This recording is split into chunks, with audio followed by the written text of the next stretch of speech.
How do I buy cryptocurrencies? Why does the price go up and down like that? What is the blockchain? What can I buy with crypto? You know what? I can't say I understood what crypto was or what blockchain technology was when my wife's uncle first explained it to me 5 years ago. I believe he must have thought that it would make sense to me automatically, but my reality is understanding anything related to computers and software takes a lot of time and effort for it to sink in for me. So I'm going to break down some of the important factors and fundamentals that I got to understand first, and that has held me in good stead. I'm going to give you a baseline knowledge for you to build upon. Legacy is not what you do, it's what you do for the next generation. Welcome to the Money Power Legacy Show with Dwayne, the finance strategist. What is cryptocurrency? Cryptocurrency is a new form of money that don't rely on banks or governments. Instead, it relies totally on digital technology and security methods. Cryptocurrency will make transactions between two parties private, unlike traditional money, which has been handled by a number of third parties.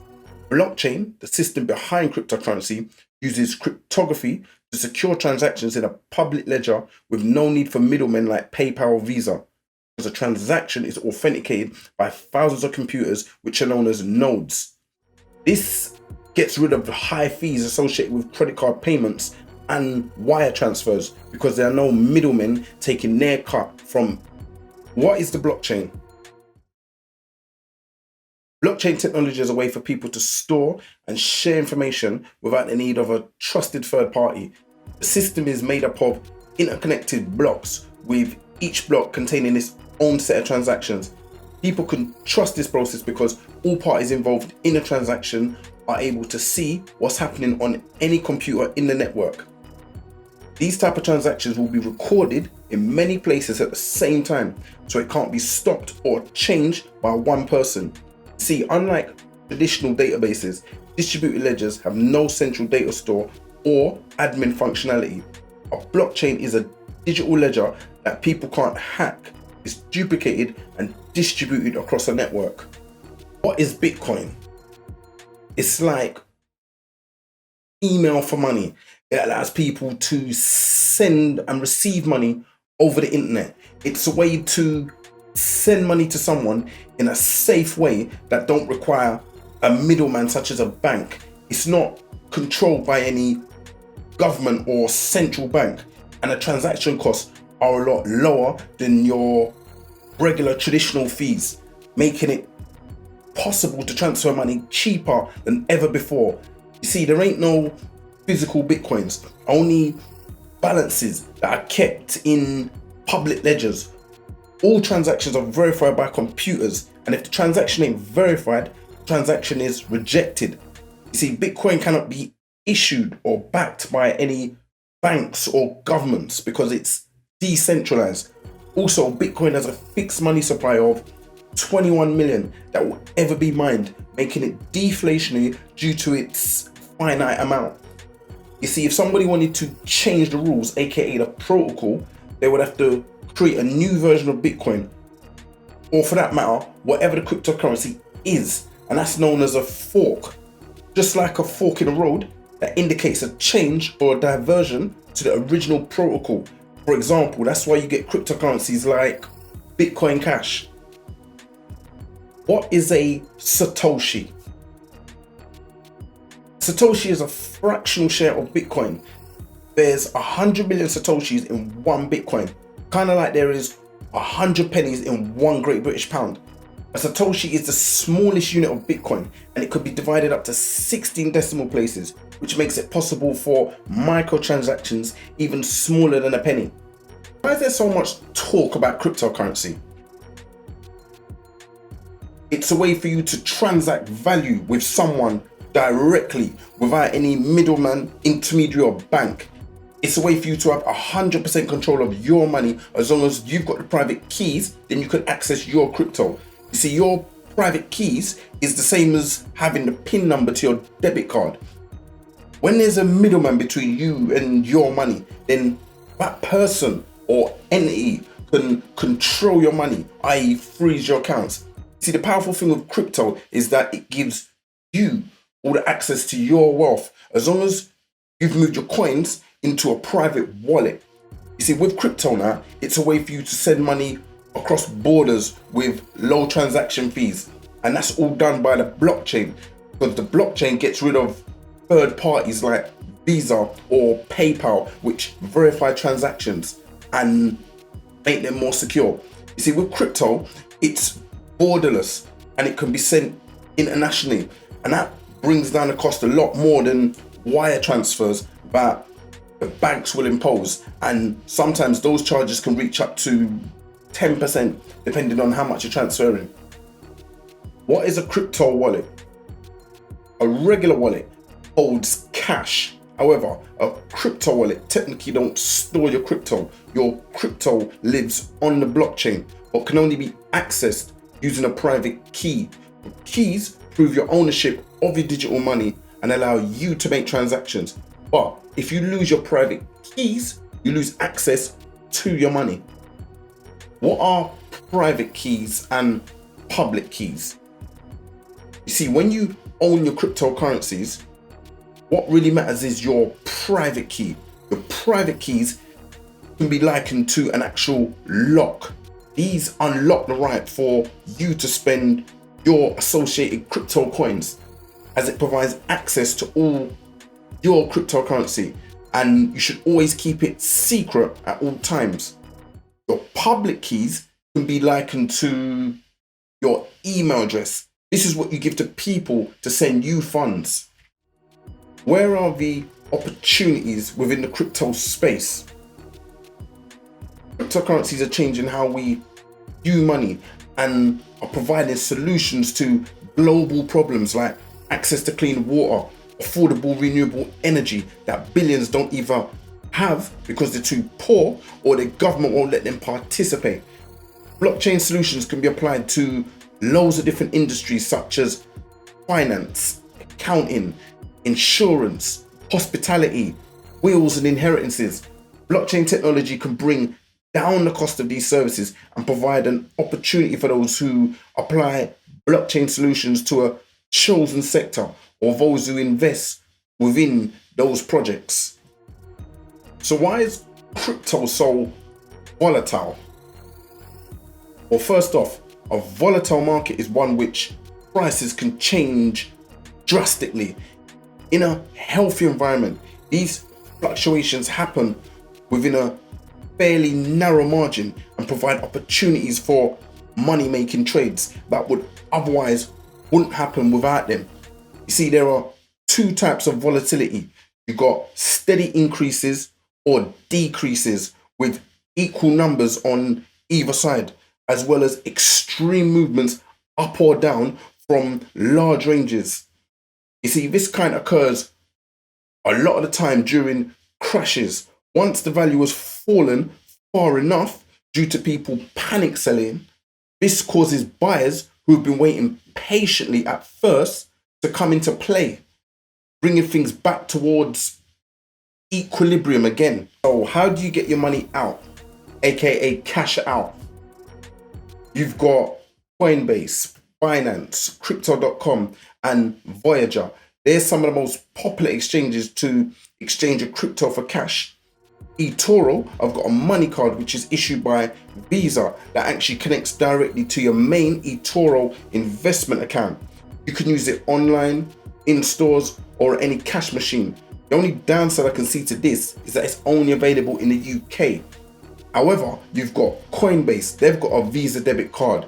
You've got REVOLUT, they've also got a debit card which is very user-friendly for beginners. There's a load more, however, for ease of use, I'll just mention these. Also, you've got Bitcoin ATM machines.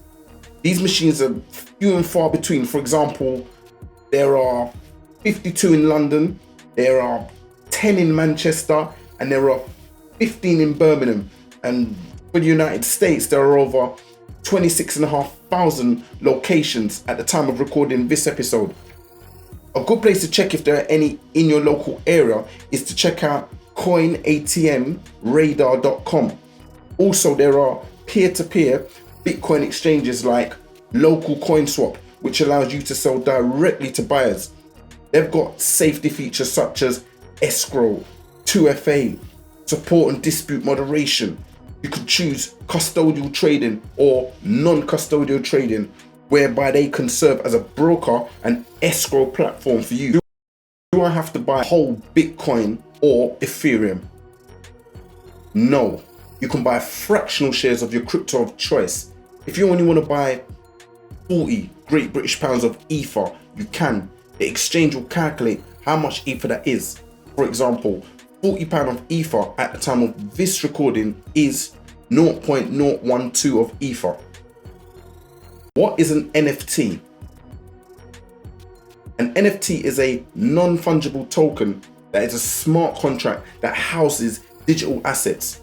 Unlike cryptocurrencies, NFTs cannot be exchanged with other NFTs, and their values are not changed by trading activity, but rather they maintain an independent value determined solely on how much people want to buy them for in return of appreciation over time, which means these type of collectibles would have no real world counterpart, like say baseball cards or stock. At some point you could trade one card set from 1987 against another, yet still both sets will retain equity because there was a demand until someone decided otherwise. You see, you can earn royalties in perpetuity if you mint an NFT on the Zora platform, which is designed for creators of all types. An artist or creator can mint their own tokens on the site and set an artist share percentage that they will receive from future sales. For example, let's say 10%. If somebody purchases your original NFT at 0.05 ETH and then sells it later for 10 ETH total value, you'd get 1 extra ETH too. NFTs provide an opportunity for creators and artists to earn money from their work on the secondary market, and that's because of the smart contracts that is automatically paid out, making it a big game changer.